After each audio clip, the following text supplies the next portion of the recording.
Good morning class. Now आज हम business classes start हो रही हैं 3 डेज़ बाद, और सभी बच्चों ने रक्षाबंधन अच्छे तरीके से मनाया है। बहुत सारा ढेर सारा भाई को बहन से और बहन को भाइयों से प्यार मिला। उम्मीद करता हूँ ये भाई बहन का रिश्ता हर जन्म में किसी न किसी रूप में हमको निभाना पड़े।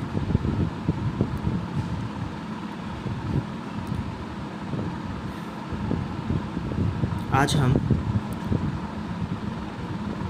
सेकेंड यूनिट जो कुछ चैप्टर रह गए थे हम उसको कंप्लीट करने जा रहे हैं। उस कंप्लीट की ही तरह है, 5 चैप्टर बचे हुए हैं, 4 या 5। आज चैप्टर 15 होगा। इनमें से जो 13 एंड 14 हैं वो आपका कैंसिल हो चुका है सेकेंड यूनिट में से। फर्स्ट यूनिट में बीजक कंप्लीट, देसी बीजक विदेशी बीजक, यानी बीजक का पूरा चैप्टर कंप्लीट कैंसिल हो चुका है। सेकेंड यूनिट में भी 2 चैप्टर आपके कैंसिल हो चुके हैं। तो 13 और 14 कैंसिल हो गया, कट गया एक बोर्ड के माध्यम से। आज 15 चैप्टर स्टार्टिंग होगा प्रतिलिपि यानी कॉपिंग। प्रतिलिपि है क्या? यानी जो पत्र में प्रतिलिपि होती है कि एक कॉपी, ये कॉपी है ना ये, यानी इसकी कॉपी करना, इसी की एक कॉपी हो गई तो वो प्रतिलिपि हो गई। ठीक है, कॉपी करके लेकर आओ भाई, यानी इसकी कॉपी करो, प्रतिलिपि करो, मूल रूप से हूबहू वही चीज़ उतारना, उसको प्रतिलिपिकरण कहते हैं। इसके क्या क्या गुण हैं, विधियाँ कौन कौन सी होती हैं, लाभ क्या क्या है, परिभाषा क्या है। कार्यालय से बाहर जाने वाले पत्रों की भावी संदर्भ के लिए 1 या 2 प्रतिलिपि तैयार करना आवश्यक होता है, ताकि भविष्य में आवश्यकता पड़ने पर उन्हें देखा जा सके। प्रतिलिपिकरण से आशय बाहर जाने वाले पत्र की ठीक वैसी ही प्रतिलिपि तैयार करना है। कार्यालय से बाहर भेजे गए पत्रों की प्रतिलिपि लेने का कार्य प्रतिलिपिकरण कहलाता है। मैंने अभी बताया था, यानी एक से दूसरी रिवर्स कॉपी जो निकलती है, 2 कॉपी 3 कॉपी हो जाएंगे तो बहु प्रतिलिपिकरण हो जाएगा ना। तो ये प्रतिलिपिकरण यानी एक कॉपी की एक कॉपी निकालना, ठीक है, मेन कॉपी की तो सेकंड कॉपी निकालना, वो प्रतिलिपिकरण हो गया। वीपी सिंह राइटर हैं, इन्होंने क्या कहा, प्रतिलिपिकरण से अभिप्राय किसी पत्र अथवा व्यापारिक प्रलेख की आवश्यकता अनुसार एक या एक से अधिक प्रतिलिपि करना, ताकि वह भविष्य में संदर्भ के रूप में प्रयोग की जा सके। बिल्कुल क्या कह रहा है, हम उस प्रतिलिपि को रख सकते हैं, एक या 2 रख सकते हैं। या हम लोग क्या करते हैं, एक जैसे ये पेज है, इसकी हमने 1 या 2 कॉपी करवा ली और उसको भविष्य के लिए रख दिया। जैसे कि खो गई, मान के चलिए कि कहीं रास्ते में जा रही गुम हो गई, और सामने वाले ने, है ना, अभिकर्ता ने हमसे प्रूफ मांगा कि आपके पास इसकी कॉपी है, चेक कराइए, तो हम उसको इसलिए संभाल के रखते हैं, किसी व्यक्ति के मांगने पर हम उसे तुरंत दिखा सकें। आगे प्रतिलिपि के लाभ कौन कौन से होते हैं, परिभाषाएँ थी, कोई एक परिभाषा।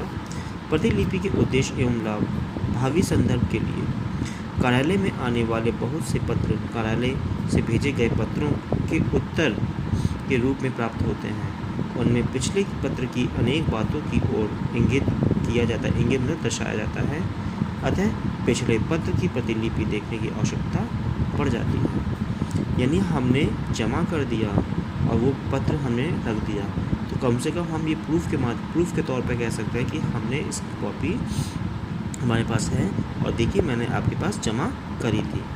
ठीक है, यानी सेकंड कॉपी। यदि कार्यालय से कोई पत्र ग्राहक के स्मरण दिलाने के लिए भेजा जाता है, तब भी ये देखने के लिए प्रतिलिपि की आवश्यकता पड़ती है कि पिछले पत्रों में उसे क्या लिखा गया था। आपसी मतभेद को दूर करने में सहायक प्रतिलिपि होती है। जब व्यापारी एक ग्राहक के मध्य किसी भी प्रकार का विवाद उत्पन्न हो जाता है, तो उसे सुलझाने के लिए पत्रों की प्रतिलिपि सहायक होती है। न्यायालय के में साक्ष्य के रूप में कभी कभी व्यापारियों के मध्य मतभेद इतना अधिक बढ़ जाता है कि न्यायालय में जाना पड़ता है। इसमें भी प्रतिलिपि की आवश्यकता होती है। प्राप्त माल का मिलान करने के लिए सेकंड कॉपी की आवश्यकता होती है। यानी एक कॉपी देखिए हमारे पास एडवांस में आ गई, ठीक है, भेज दी गई पहले ही। दूसरी कॉपी ध्यान रखिएगा, दूसरी कॉपी कौन लेकर आएगा? जो डिलीवरी करता है। तो हम क्या करते हैं, मैच करते हैं ना कि यही जो है लिस्ट में जो है बीजक जो रहता है, बीजक में यही दर्शाया गया है कि नहीं गया है। अगर ये कमी पता चला कि हमने 500 वस्तुओं का ऑर्डर दिया था, आ गई 450 और उसमें से 50 गायब हो गई, तो हम इसको क्या करते हैं, इस प्रतिलिपि के माध्यम से वापस कर सकते हैं उस माल को। ठीक है, आगे नेक्स्ट कह रहा है कि पत्र प्रेषण का प्रमाण। यदि कोई व्यक्ति पत्र प्राप्ति से इनकार करता है तो पत्र की प्रतिलिपि के आधार पर उसे आश्वस्त किया जा सकता है। आदेश दोहराने में सुविधा। यदि एक बार भेजे गए आदेश को दोबारा दोहराना हो तो इसके लिए पहले भेजे गए आदेश की प्रतिलिपि कार्यालय में होना आवश्यक है। उपयोगी सूचनाएं पत्र होना। बाहर जाने वाले पत्रों में अनेक सूचनाएं भविष्य में उपयोगी हो सकती हैं। समस्त बातों को स्मरण रखना कठिन कार्य है, अतः पत्रों की प्रतिलिपि देखकर उन सूचनाओं का उपयोग भविष्य में किया जा सकता है। एक आदर्श प्रतिलिपि के गुण कौन कौन से होते हैं? सरलता, समय की बचत, प्रामाणिकता, मितव्ययिता, मूल पत्र की सुरक्षा, टिकाऊपन, स्वच्छ एवं स्पष्टता। ये क्या है? मूल रूप से एक आदर्श प्रतिलिपि के गुण होते हैं। प्रतिलिपि की लिपिकरण की विधियाँ कौन कौन सी होती हैं? हाथ में प्रतिलिपि लेना यानी कॉपिंग बाय हैंड। दाब यंत्र होता है, प्रेशर जोड़ना। कार्बन पेपर जो सेकंड कॉपी होती है। चक्राकार copy by rotatory machine. Photostat विधि के माध्यम से हम उस प्रतिलिपि को निकालते हैं।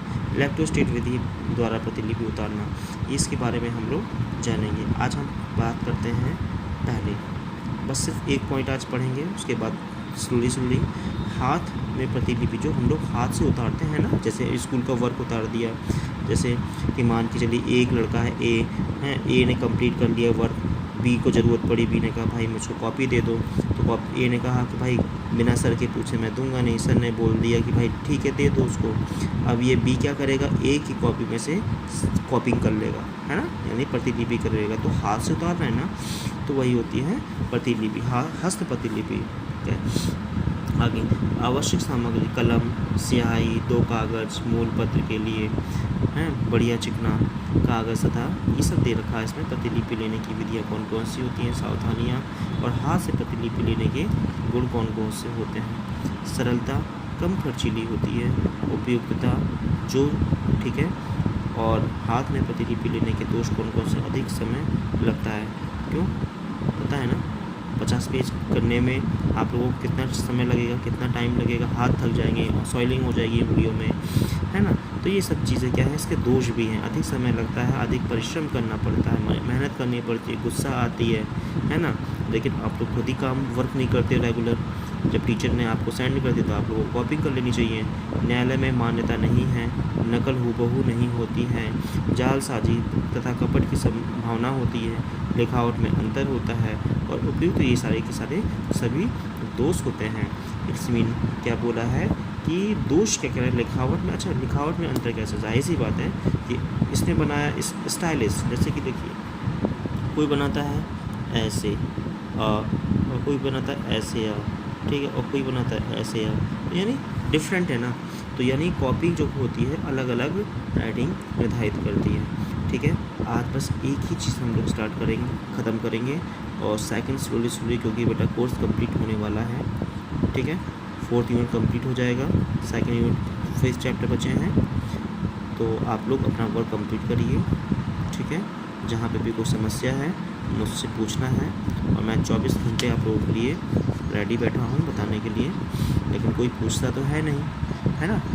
चलिए, उम्मीद है कि आप लोग मेहनत कर रहे होंगे, अच्छी बात है ना। ओके, थैंक यू बेटा।